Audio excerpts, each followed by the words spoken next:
Yo, what's up? It's Derrick Rahming from Afro-Rican, and I'm here to do this documentary on bass. And I'm excited about the project. I've been looking at it on Facebook, wondering when the guy's gonna come by and holler at your boy. I'm that excited to be a part of it, and it's good to see somebody's finally paid recognition to what we do down in the dirty. And it's taken a minute to get here, and the baby has been all over the place. New York, California. Now they don't even call it bass; they just throw those bass notes in there, and and I love to hear it because it's grown. When I hear a Lil Wayne track with some bass notes going doo doo doo doo doo doo, and it just to me, I'm excited about it because I see how far bass has come. I mean, has come. I like that outtake. How far bass has come. Can we watch it? So why don't we talk about like Derrick Rahming just getting into the game, like When it yeah, what first made you want started. to be music and all that, like people that you were looking up to or like your first break. I got you. Being a, It's rolling. It's on. Go okay, ahead. being a Florida native, bass music has always been a part of our decor here.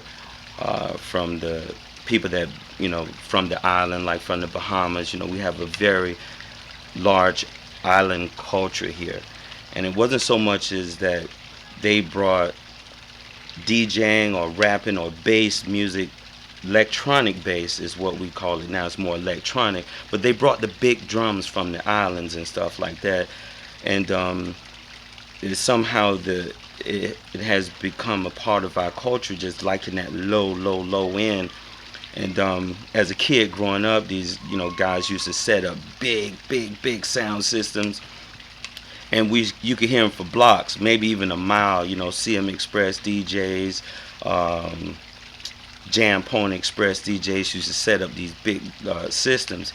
So when I was growing up, I always inspired to do that, to have me a big system like that, that one day I'll be able to actually compete with these guys. And I tried to get the biggest woofers I could find and as many of them as I can find, even junking some old speakers together, like some speakers from Radio Shack and a dynamite speaker box, and going from building from that to building my own speaker box, to having my stepdad 12 o'clock at night outside building some bass bins.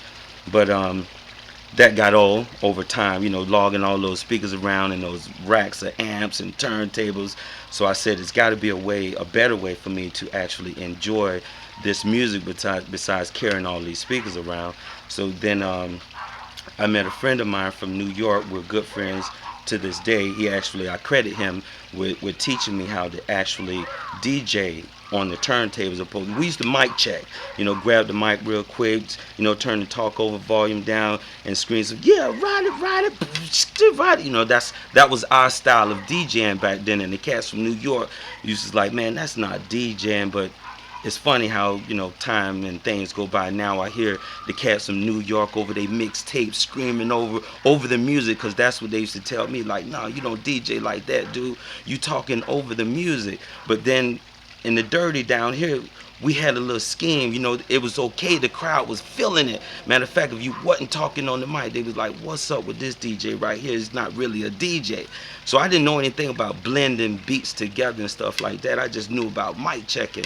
So now it's awesome though. You see how just things change and time just evolve, and watching these cats from New York and even California, mic check, talking over.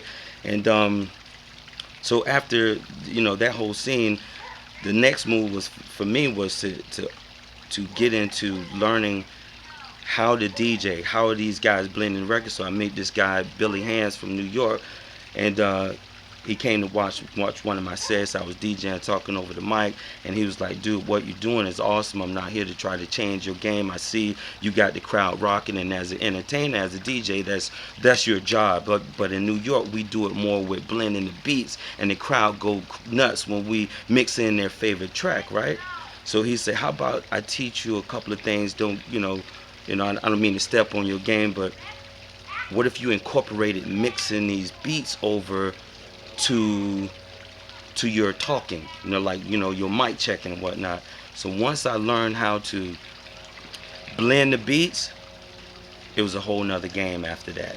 because now I got blending the beats together. Cool. Well, you're good. We're just Okay, cool. So now I got blending the beats together with my mic checking, and it kind of took me to the next level with my competition in Fort Lauderdale, where I was, brought up from.